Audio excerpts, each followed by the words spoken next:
About the pathogen spreading through Mother Base. You've seen everything we've got on the outbreak. What's your opinion?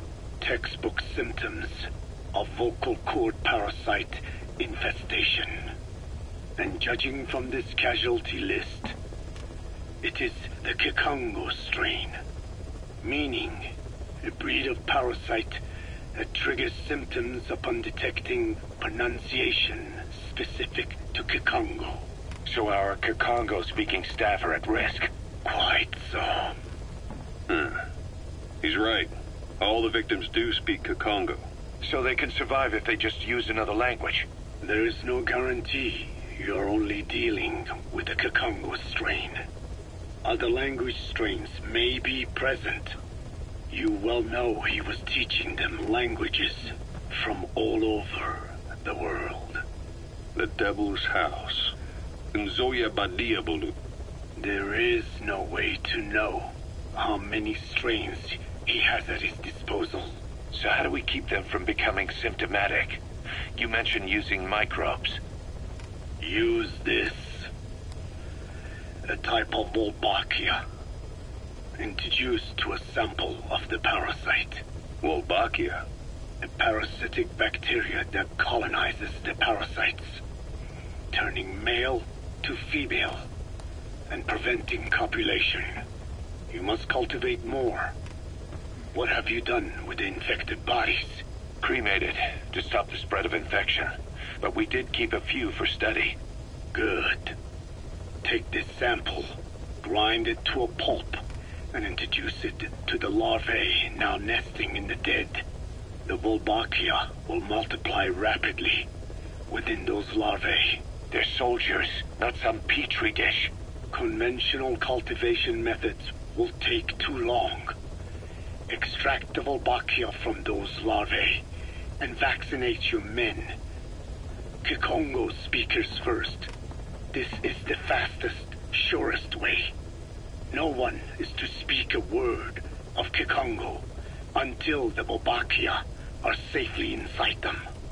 I will instruct your medical staff in detail on site. You have the appropriate facilities. Yes, but do not worry. I made a pact with your bit de Holone on the honor of the Dene. I speak no lies. Keep an eye on him. Will do. Follow me. I'll take you to the medical team. Now, we must wait for the Wolbachia to multiply in the larvae. How is the disease transmitted? If it's carried by insects or rodents, then... There is no intermediate host. So... The vocal cord parasites lay their eggs in the larynx of the host. Most hatch and migrate to the lungs, but some are transported to the mouth through ciliary movement, mixing in with saliva. Saliva. Droplet transmission. Sneezing, coughing. Any food or water containing infected saliva. It would spread fast. Indeed. And when the larvae migrate to the lungs, symptoms can resemble the early stages of a cold, making it easy to infect others. Meaning a simple conversation would be enough to pass it on. All right, so what happens after the larvae migrate to the lungs? It is as I said before. They mature by feeding on alveolar tissue. It is only then that noticeable symptoms appear in the host. And by that point, it's too late. He's infected everyone else. It's one hell of a weapon you've created. That is what Blag Anna wanted. Something that would spread easily. In truth, he's not the reason. But we will discuss that another time. The Wolbachia have multiplied. We're preparing to extract them and begin vaccinating. But is this really the only way? Sure, it'll prevent infection, but the cost? You would rather remove their vocal cords? No. Tactical communication's the linchpin of what we do. What if we were to ban the use of Kikongo? Insufficient. First, there's no guarantee that only the Kikongo strain is here. Second, there is the matter of how the parasites lay their eggs. Before they can copulate, they must be exposed to the pronunciation of a specific language for a period of time, like a container filling with water. But the duration between when the container is full and when the copulation actually begins varies from case to case. In other words, even if the infected stop speaking as a countermeasure, it may already be too late. The only true solution is to prevent copulation through the Wolbachia, or by physically removing the affected tissue. Do any anti-parasitics work? It sounds as though you have already tried. Yeah. We tried every one there is, and nothing. I have yet to find a medicine that can remove the parasites. At best, it temporarily covers their ears. Why is that? Because the parasites are companions to us. To remove them inevitably harms the host. Companions? More than you think. And this is why the human immune system cannot eliminate them. We've inoculated the staff with Wolbachia to keep them from becoming symptomatic. That should also contain the infection. How did this happen in the first place? It has to have been a Cypher spy within our ranks. If this is so, then why the Kikongo strain? If their intent was to wipe you out. Skullface said the remaining English parasite was close to the boss. If this latest strain was his doing, he wouldn't have tipped his hand. It is possible someone brought eggs onto the base without knowing. Stuck to their shoes, clothing. Now, that makes the most sense to me. And where did the eggs come from? You mentioned that your boss visited Nzoya Badiopulu. Sure, but his gear's disinfected immediately upon return. Then he was not the carrier. And not just the boss. All staff dispatched to high-risk regions were quarantined on the flight back. When the symptoms first appeared, we checked and disinfected all equipment used up to that point. Any and all prisoners, soldiers, materials, and animals extracted during missions were also quarantined. So, that just leaves... I have seen children around here. Where are they from? All over. Some were being held hostage at a mine. Then there were the troublemakers at Wolbachia. Wolbachia? Yeah. Their clothes, their things. Did you burn them? They're just kids. We couldn't. And besides, not one of them's shown symptoms. The parasites don't infect prepubescent hosts. Their vocal cords are not fully developed. Well, if infection doesn't occur in children... It is possible they carried eggs on their clothes, and the infection spread from them. Check the kid's stuff. I doubt there is any trace left by now. And if there is, some of those kids must be close to hitting puberty. How could we have missed this? The name Wolbachia got quite a reaction from you. I'm guessing the Kikongo strain was released in that village. Cypher used that region to experiment with vocal cord parasite transmission. The Kikongo strain. The settlements around the refinery upstream of Wolbachia were the proving grounds. They would infect one villager and record transmission speed. Dangerous work. If they failed to contain the infection, it would slip into the surrounding regions. At which point the world found out about the parasites, making them useless as a weapon. Incredible they'd risk such a thing. The test site was densely populated too.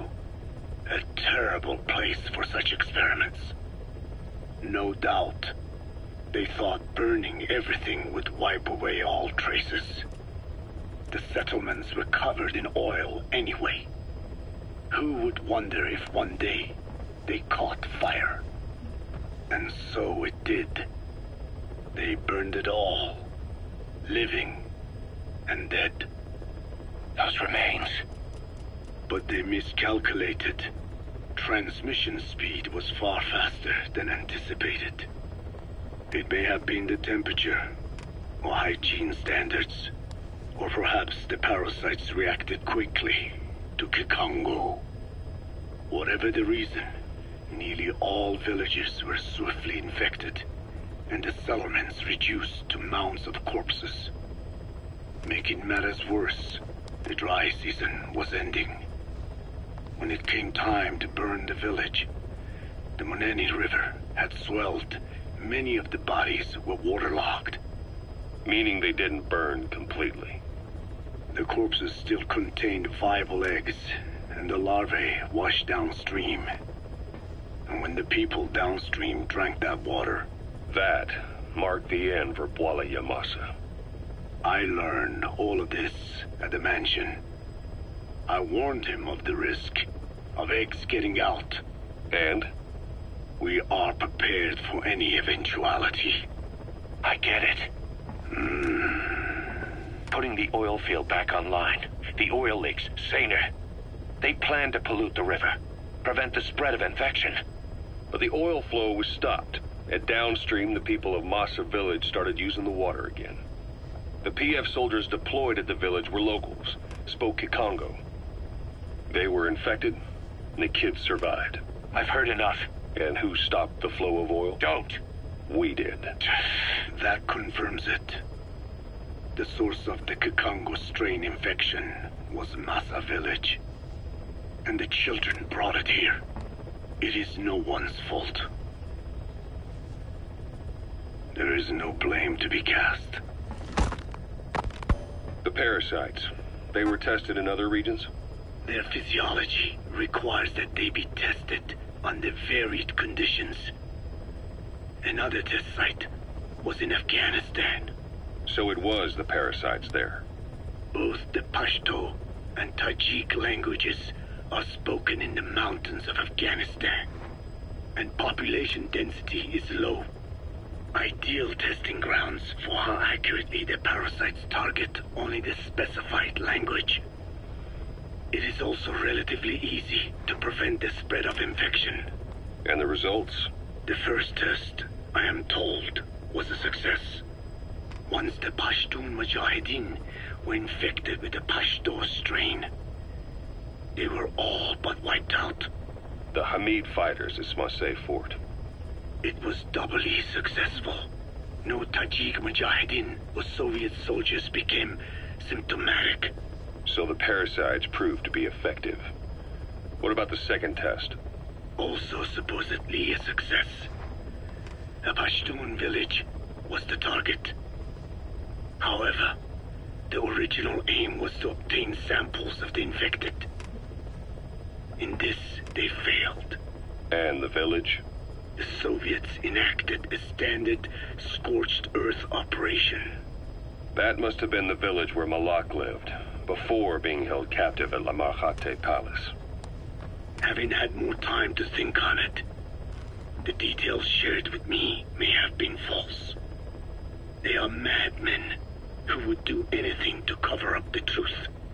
They certainly seem to like tossing their problems in the fire. As a boy, Skullface's life went up in flames. Perhaps that is what fuels his fixation with fire. Your Wolbachia stopped the infection all right, but I still don't get it. How can a few bacteria change males to females? I know they're only bugs, but... It is not such a rare thing in the natural world. Many insects and nematodes are infected with Wolbachia. But why? They nest in the cell cytoplasm of the host, even in the egg cells, with the result that the offspring are born infected. Mother-to-child transmission. However, Wolbachia cannot nest in sperm because they do not have cytoplasm. So even a successful infection ends after a single generation. This means the Wolbachia must resort to maximizing the population of infected females. Sounds like an ethnic cleansing campaign on a tiny scale. Gender change from male to female is their survival tactic. So more females means more Wolbachia carriers, so it can keep thriving in the following generations. But the parasites in a human host are supposed to be a mating pair. If there's no male, there'll be no offspring at all. It's killing itself. Slow down. This tactic is intended for environments where a single male can copulate with multiple females. Originally, the Wolbachia did not infect the vocal cord parasites. I created a mutated strain, modifying the Wolbachia so that it could infect monogamous pairs. The Wolbachia's greatest multiplying tactic, the male-to-female change, worked against itself in the monogamous parasites. Just as you said. Then, I performed repeated selection of Wolbachia strains until I achieved 100% certainty of male-to-female conversion. Creating female-female pairs, unable to reproduce. And you say the Wolbachia affects the host of the host, that is, us, cutting off our means to reproduce? It is almost certain. Of course, we will not turn female. After all, mammals possess no natural gender-changing function. But some Wolbachia strains can cause cytoplasmic incompatibility in the host. Is that some cell deformity? Put simply, it means the altered sperm of infected males kill the female's egg on contact. And that's happened to us? Yes. And yet, what occurs in humans is not just simple CI. To date, there are no cases of Wolbachia affecting humans. The fact that this strain causes this effect, is it the vocal cord parasite's affinity with humans? I do not know enough to say for sure. So the parasite warps the host. Reminds me of what Skullface said. It is the way of all organisms to create their own optimal environment. Just look at you and this base. Organisms that cannot do this are doomed to extinction. The difference with parasites is that their environment is another organism. That creates a connection between life and life. Parasitism, symbiosis, or death. In this way, the host too is challenged to adapt. About this OKB Zero Emmerich was talking about. Its location and features match the citadel in the mountains northeast of the Soviet base camp. Built during the time of Alexander the Great, it was left in ruins following one of Genghis Khan's campaigns. Its occupants changed time and again due to war, and it was expanded on more than one occasion. Ultimately, it fell into the hands of the Soviet philosophers. The Soviet army was using it as the headquarters of its Afghan invasion force. But it would seem that Skullface's connections with the philosophers gave him license to develop Sahelanthropus there. And that's what Emmerich was doing at the place, before he got the axe. But OKB is a designation the Soviets use for weapon design bureaus. There's no way they'd have one of those in Afghanistan. And in principle, the numbers that follow OKB are always integers above 1. There is no 0. Perhaps this was a secret facility of the Soviet and Chinese philosophers dating back prior to World War II. Though it's more likely Skullface just picked a fake name that more or less fit the Soviets' pattern. He doesn't go there often, but he sure as hell won't miss this. They use the heliport on top of the tower for his visits. Start by heading for the heliport. Then wait for your chance to make contact with Skullface. It seems Sahelanthropus' armor is made from depleted uranium. That offers some serious protection. The U.S. military is planning on using it for its main battle tanks, too. Maybe that's where Emmerich got the technology. Uranium? They're using nuclear fuel for armor now? No. What they use for nuclear fuel is uranium-235, which is extracted from natural uranium. Depleted uranium is a byproduct of that process. Sort of like the leftovers, I guess. The garbage. Uranium-235 makes up 0.72% of natural uranium, whereas depleted uranium contains only 0.2%. What are the benefits of using it for armor? It's a pretty short list. Uranium's a heavy metal, like lead, meaning it can hold a greater amount of kinetic energy. But it also boasts a hardness closer to tungsten. That makes it an ideal material to use for, say, armor-piercing ammunition penetrators. But it's not the best choice for armor. Its volume is less than that of ceramics, but for an equal weight, you could end up with less protection. So why use it then? According to Emmerich, it came down to him being unable to source ceramics technology from a manufacturer. Plus, given that it's an upright walking vehicle, he wanted to reduce the bulk of certain areas. Despite all that, depleted uranium still makes for some tough armor, and Emmerich says it's been proven in live fire tests. It stops most Soviet tank shells.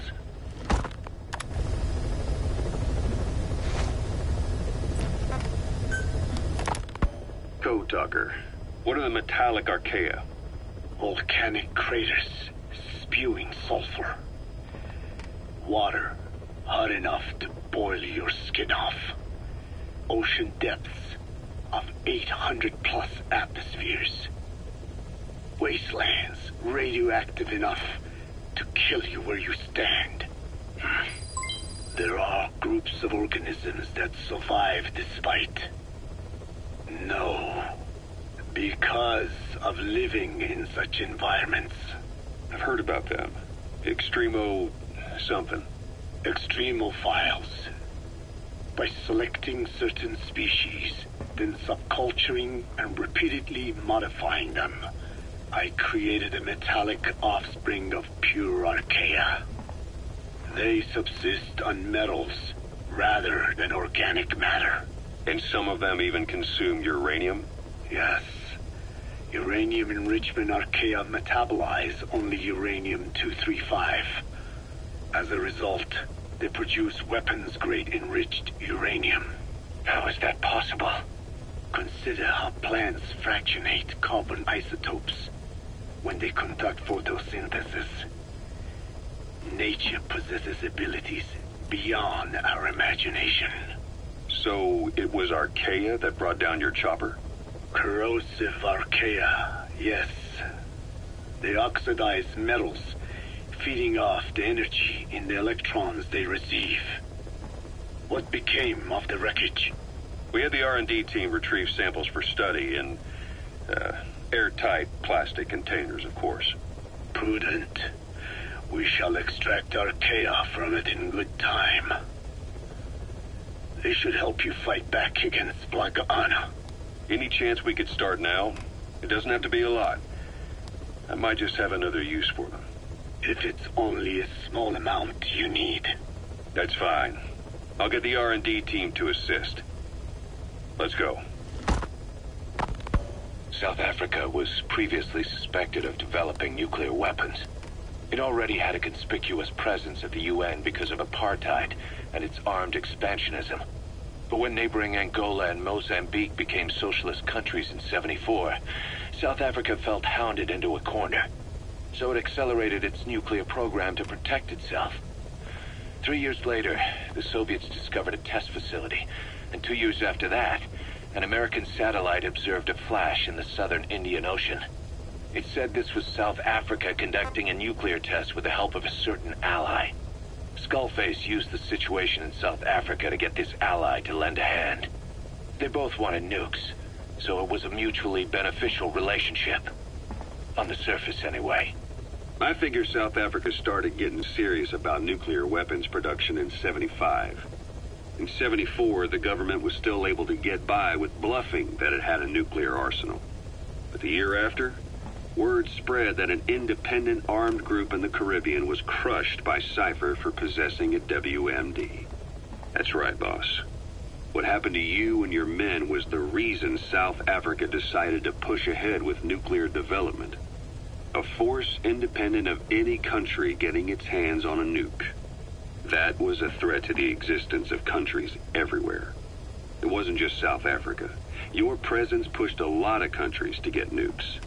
The world was scared of you. You were a threat to more than just the Cold War. If nations are gears in a machine, you had the power to smash them loose and watch the whole world grind to a halt. Emmerich uses externally powered legs of his own design. It's bionics technology, a product of the U.S. military's failed attempt to develop a powered exoskeleton. All the wearer has to do is apply a little force, and the actuators continue the movement in that direction. But his legs are unique.